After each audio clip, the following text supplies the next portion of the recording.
Thank you so much. I was just like taking in all of this because like you'll have to excuse me if I cough because I'm not used to this air. Because the London air compared to Southwest Wales, which is where I'm from, is a lot different. Because we get the smell of fish from the ocean. So just excuse the cough in between. So, like was said there, I've got a story, like all of you have, that I want to share with you today. Something that's really close to my heart. And I know there's someone in this room that needs to listen to what I have to say. I know it's going to add value to someone. I don't expect it to add value to every single person in here, but one person will make a change. So I want to take you back to where I was at 16 years of age. When I found Shelley, who was the love of my life, everything that I would ever want in a partner, a best friend, a soulmate.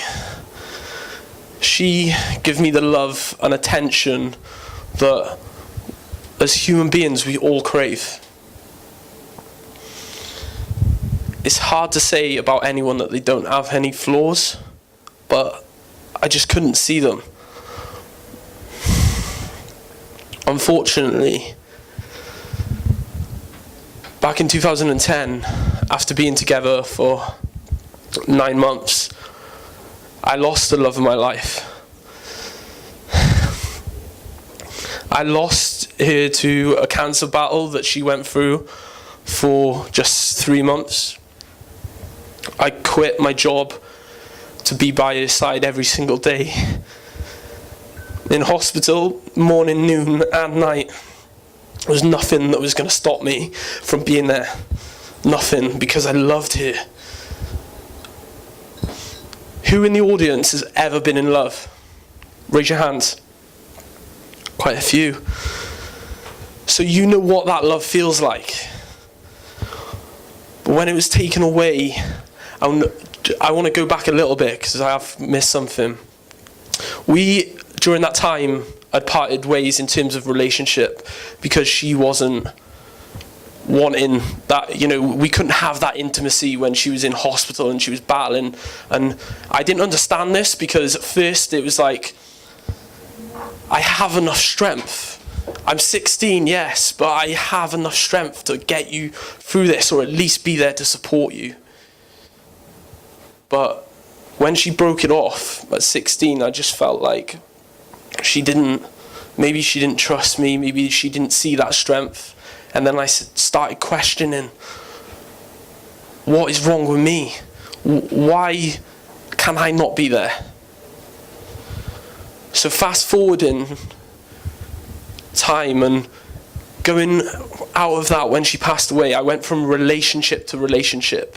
And it was for one thing only, was to have that love that I had always craved back in my life. Just one more time. And no one could compare because it wasn't right to, because we're all unique. So when I was going in these relationships and comparing them, obviously I was getting hurt, but more so the person that I was with was getting hurt, and that didn't sit right with me. So 4 months ago, after the birth of my 4-year-old child that I'm so proud of, I fell back into a place of depression that I was when I lost her. A place where I didn't want to be on this planet anymore. And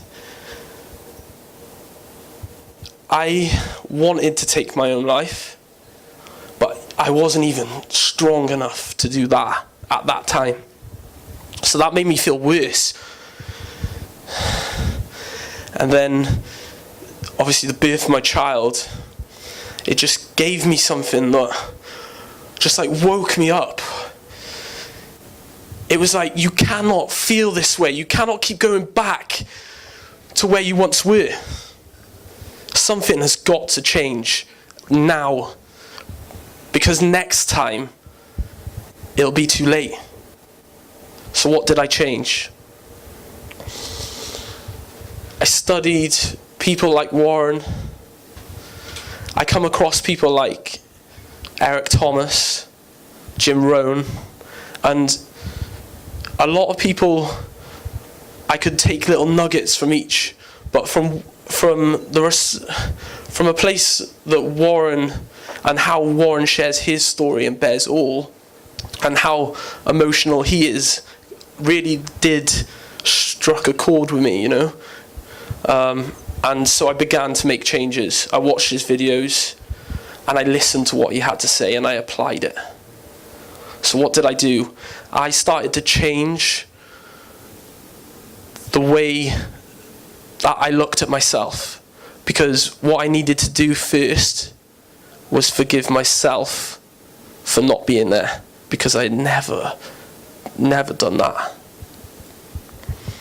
And then once I had forgiven myself, it meant that I could tailor-make my life to what I wanted it to be.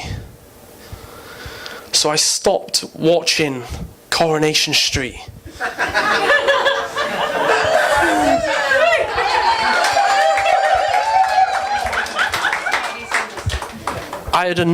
At that point, there was enough going on in my life. I didn't need anyone else's baggage to carry.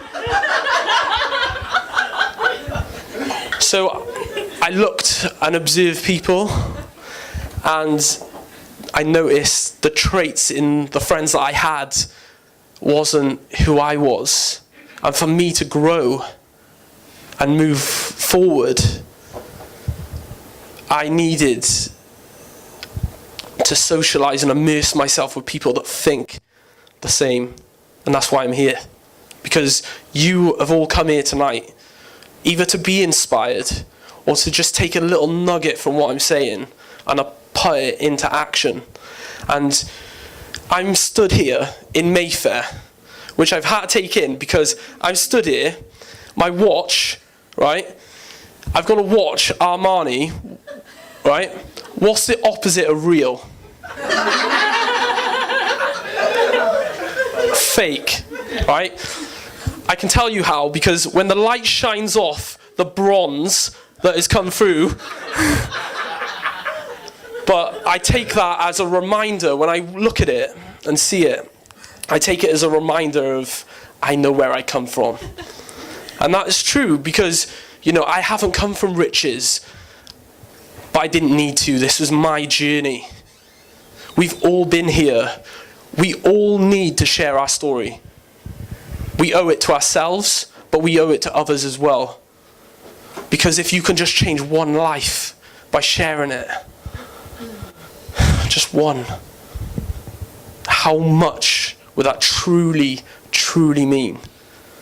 Go out there, apply it, make a difference in the world. Thank you.